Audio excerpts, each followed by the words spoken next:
So this rotation is a focus on 3 fascinating 19th century women travel writers who also all happened to be visual artists as well as writers, and were visitors of the church family, part of their social milieu, who were shaping this lively, creative atmosphere at Olana in the second half of the 19th century. So the 3 women on focus are from left to right: Susan Hale, Amelia Edwards, and Marianne North. A great breadth here. Susan Hale was part of the Boston literary and social scene. She was a friend of Longfellow, Thomas Gold Appleton, who was also a friend of the church's, and she was here at Olana almost every year from 1880 until the early part of the 20th century, actually, even after Frederick and Isabel Church passed away. She also traveled with the churches and wrote these fantastic lively letters telling us about her visits to Olana and her travels in Mexico and the southern United States with the church family. And the book of hers we have here is her book on Mexico, The Story of Mexico, which combines her travel narrative with history and nature and art of the country. In the middle, Amelia Edwards. We are now hopping across the pond. Amelia Edwards was a British traveler. She was a well-known novelist in the first part of her life, but in the second half of her life, she changed tack a little bit and became a passionate Egyptologist. And this book, 1,000 Miles Up the Nile, was a gift from Edwards to the churches, accounting her travels in Egypt, combined with her archaeological excavations and observations. Really a foundational book of Egyptology and a fantastic combination of travel writing and really rigorous scholarship. In the same network as Amelia Edwards was Marianne North, also a British female traveler of this period, primarily known as a botanical painter. She crisscrossed the globe multiple times, painting exotic flowers. And these 2 volumes are her posthumously published autobiography, telling us about her travels. And she visited the church family twice. These books include her accounts of being here at Olana. She gifted the churches 2 of her oil paintings of exotic flowers, one of which is on view right now here at Olana, as well as this iridescent shell necklace from Madagascar, which was discovered in the collection with a note written by Frederick Church saying it was given to him by Miss North. These women, they were traveling at a time when women were always in need of a chaperone. Right. So did these women travel across the globe by themselves, or were they escorted somehow? It actually differs a little bit in each of these cases. So we have a fantastic range here of ways women approach this issue that you very rightly bring up. We'll start back with Susan. She traveled quite a bit with her family. Her brother, Edward Everett Hale, who was an author and a reverend, and actually co-authored some fictionalized travel narratives with Susan, was a frequent companion of hers, as was her older sister, Lucretia. Amelia Edwards traveled with chosen female companions, friends and life partners, and really attempted to extricate herself from the need of male involvement in all aspects of her life, really, including her. Amelia Edwards has been recognized more recently as most likely a historical LGBT figure. Her grave in England is actually considered a national landmark in LGBT history. She lived a life that really rotated around her female partners. Romantic friendships, one might say.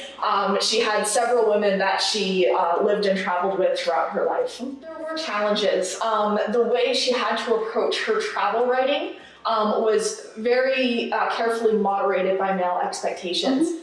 She wrote another account of her travels in the Dolomites with a female companion. There's actually a hilarious passage in that book about how they managed to get rid of their male chaperone. But her narratives were criticized by men as being, of course, exaggerated. No way that she and her companions were off climbing the Dolomites by themselves. She was embellishing. So when it came to this book, 1,000 Miles Up the Nile, she took a very, very careful approach, especially when she was making historical assertions. She frequently cites established male scholars, absolutely meticulously showing that she has done her homework and striving to be taken seriously. Approaching about age 50, at the time she got into Egyptology, it really was a later in life obsession, but she made her mark in it. She's been called the godmother of Egyptology for her influence in the field and in Britain in particular. There was a budding mania for Egypt that really took off not until the 20th century after Amelia's death. You might think of the excavation of the tomb of Tutankhamun, the 1920s, 1930s, was really when Egyptomania took off. But it started in the late Victorian period. Egypt was in the British Empire's sights for acquisition. So there was this vested national interest in showing how richly culturally important Egypt was. And I think Amelia was partially interested in that and also just genuinely fascinated by this concept of archaeology. Why she chose to go to Egypt in the first place was a bit of an accident. She and Lucy Renshaw, who was her primary traveling companion at the time, wanted to go somewhere warm and sunny, so they chose Egypt. And Amelia wrote that being in Egypt reawakened a sort of childhood obsession she had with the myths of Egypt, and that passion just informed the rest of her life's work. She funded a Egypt Exploration Fund in the UK, which is still active today under a slightly different name. So I'd like to circle back to Susan Hale. So this book is about her travels to Mexico, right? Yes. So was she a frequent traveler to Mexico, like along with the churches who were as well? Yes, she went to Mexico twice with the church family, twice in the 1880s.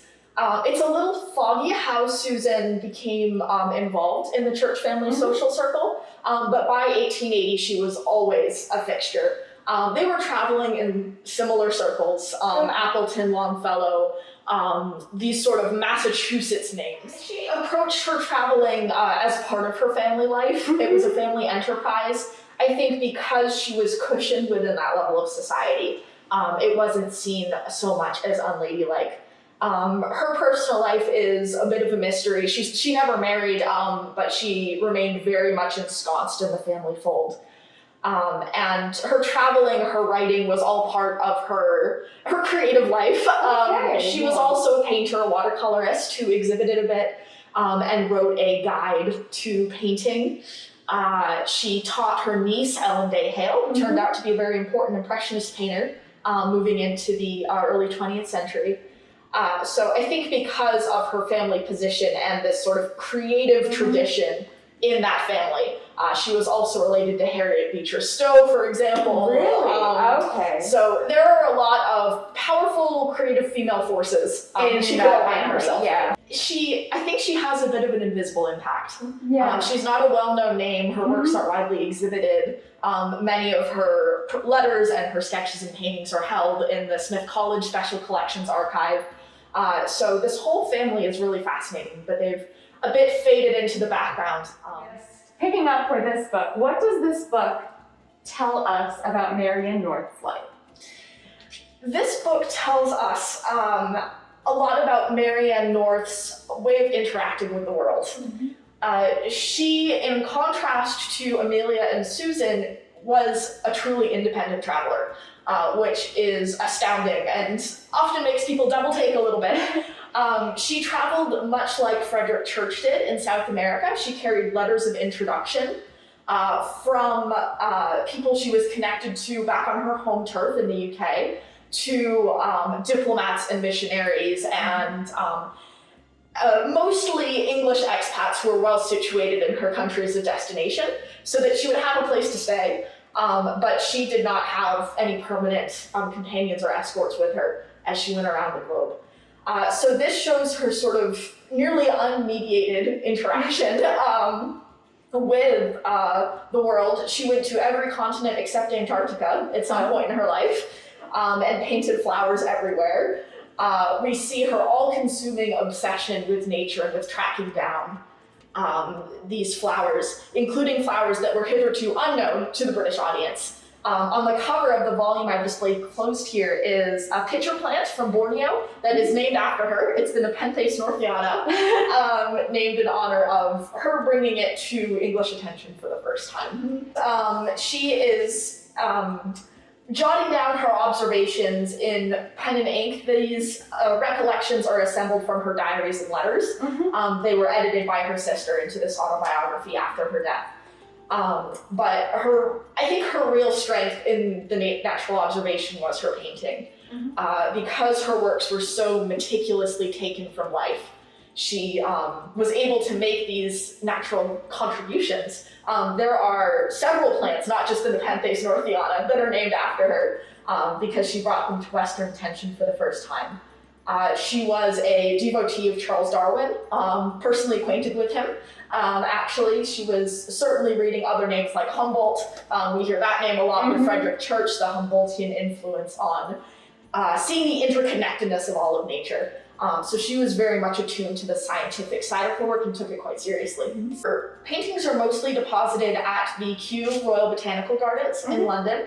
She used her fortune that she inherited from her father when he passed away to fund her travels and to fund the construction of a gallery at Kew, the Marianne North gallery that shows almost all of her paintings, I believe over 800 of them.